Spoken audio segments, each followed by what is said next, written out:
ముందు వెనుక ఆలోచించకుండా చేసే పనులు ఎలా ఉంటాయంటే, ప్రదీప మహారాజు కుమారుడు శంతనుడు గంగా తీరంలో అపురూప సౌందర్య రాశిని చూశాడు. ఆ సౌందర్య రాశి కూడా శంతనుణ్ణి చూస్తూ వయ్యారాలు ఒలకబోసింది.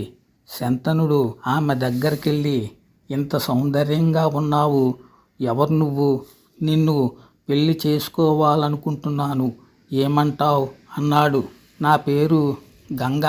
మిమ్మల్ని పెళ్ళాడితే అదృష్టమే, కానీ నాకు నియమం ఉంది.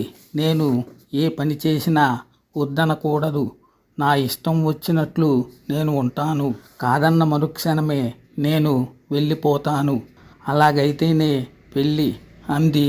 అందుకు సరేనన్నాడు శంతనుడు. పెళ్ళయింది. వరుసగా 7 కొడుకులు పుట్టారు.